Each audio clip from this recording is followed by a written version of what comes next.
Oh, that really clicks now, because we're going to add buttons and pressure plates to Minecraft. If you want to go deeper, the 26.x modding courses are linked down below. 30 plus hours covering complex block entities with fluid and energy handling, custom mobs, custom networking, and even custom biomes and dimensions. Everything you need for 26.x, all in one place, linked down below in the description.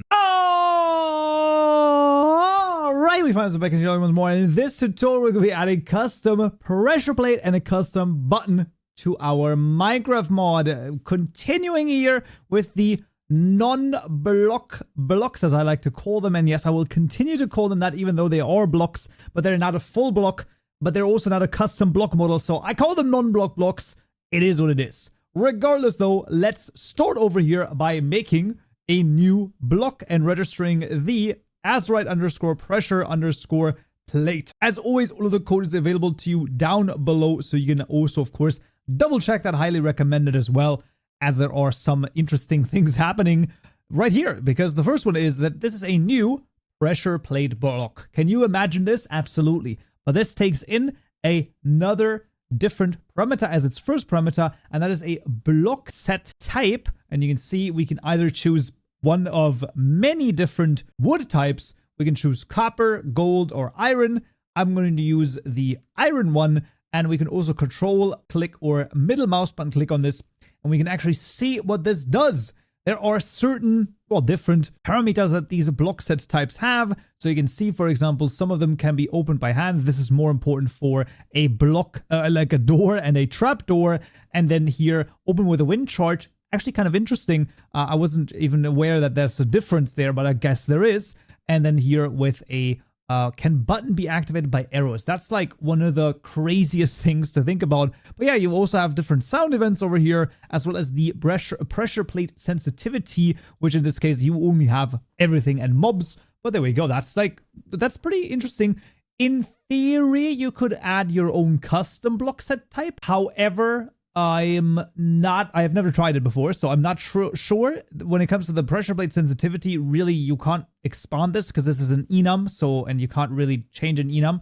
So that's the only thing that's a little bit of a bummer. But generally speaking, that is still pretty interesting. Take a look at the block set type class for more information. Then I actually do want to know though, what about the pressure plate? So if I control left button click on this a couple of times, I can see the different properties over here, and I do recommend what you do if you want this to work exactly the same as vanilla. You could just sort of copy over these ones, right? And then we just go in here, and then we just like boop right here, and then you're just gonna be fine, right? Now obviously this is not the default color that you should get. I think that you should probably get, I don't even know, I mean maybe like map colors blue or something like that, because it's like Azerite. So to be fair, also the map color of the other blocks could also feasibly be set. We haven't done that previously, but I do recommend, because here there's a couple of more things that are way more important. You know, things like, hey, you have to do no collision on a pressure plate, because otherwise it will bump you up by like, you know, like the 0.1 of a block. It's like less 0.05 of a block, right? It's going to push you upwards, and that's usually not what you want. So that's a couple of things right here. This also, though, is not going to be ignited by lava because this one is not wood. There we go. The second one is going to be the Azerite button over here, and then that's going to be the Azerite button. By the way, is it like pronounced Azerite or Azerite? I pronounce it Azerite. If it is not pronounced like that, well, I'm not going to change it now.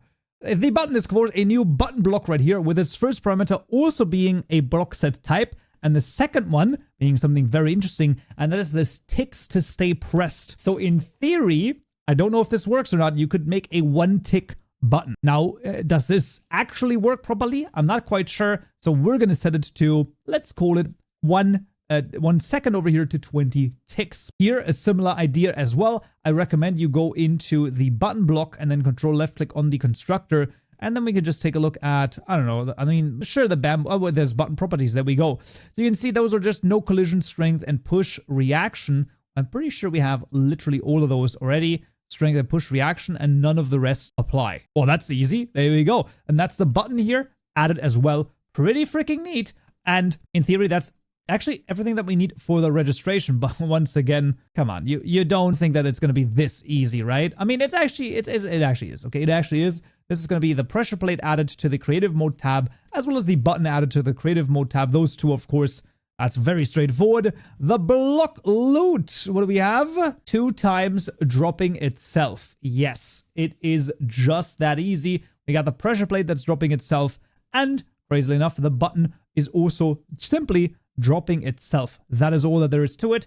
Really freaking neat. The block tags we don't need added because we did not call the requires correct tool for drops method. Now, if you wanted to, of course, we can still do that. There's nothing stopping us. I think for the pressure plate, it kind of makes sense. I'll say for the button, it's kind of hard for me to, like, you know, does it really require the, you know, whatever type of button it is, does it really require a pickaxe? I don't think so. So we're just going to add it to the pressure plate. Why not, right? There we go. Boom. Pressure plate.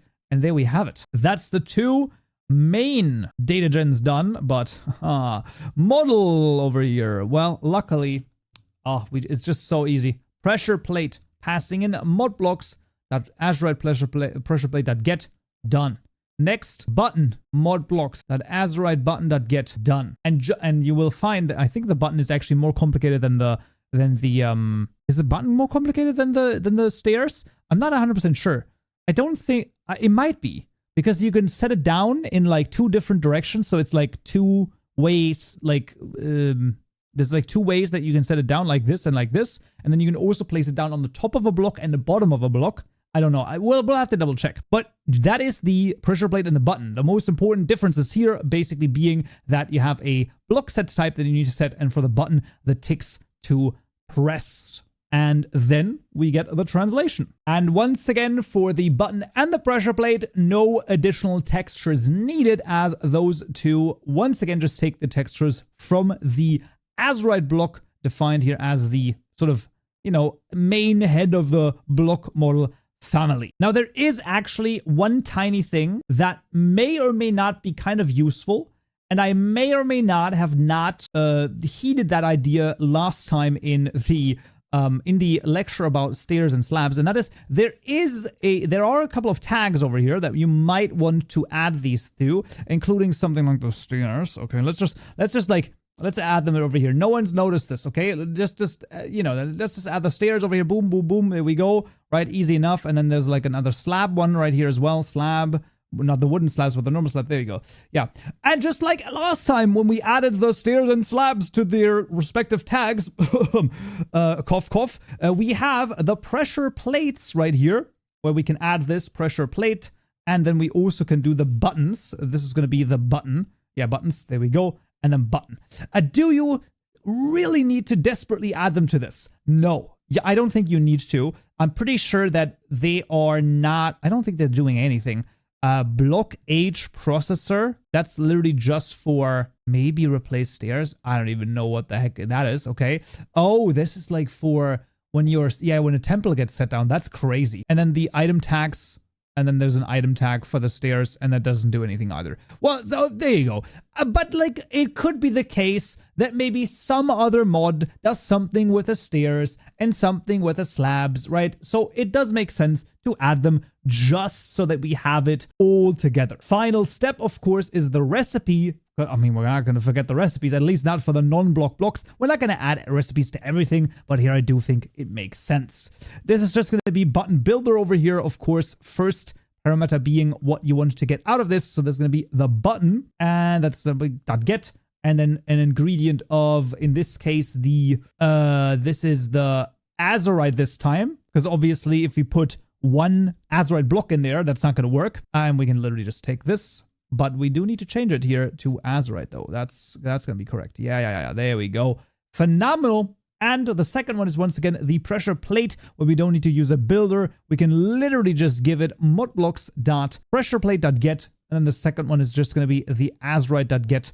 And there we go. That's going to be the button and the pressure plate. Pretty freaking straightforward over here. And yeah, overall, that's everything that we need. So let's run the data gen. Now, I do want to know if the data gen is actually more complicated than the the block stage JSON file specifically. It's not. Now you gotta admit still though, I mean this one's like absolutely hilarious over here, but this one, it's still more complicated than one might expect for just a freaking button. But yeah, indeed, the stairs are just a tiny bit more complicated.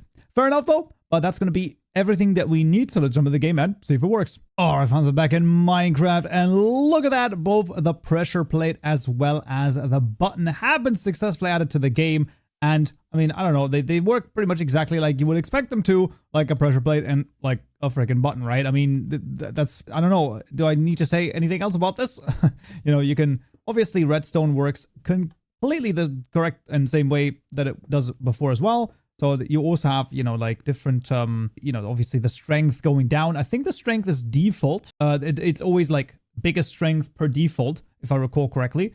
So you can't really change that though. But regardless of that, the rest over here obviously does work. So that is pretty freaking neat. So there we go. I would say that's pretty nice. And that is a custom button and a pressure plate added to Minecraft. Awesome. And there we have it. Next time, we'll talk about fences and fence gates. Don't forget, you can get 14 days or 2 weeks of early access to the tutorials if you become a Stone Bricks supporter. Otherwise, that's going to be it for this tutorial right here. Hope to see you in the next one. Until then, so yeah.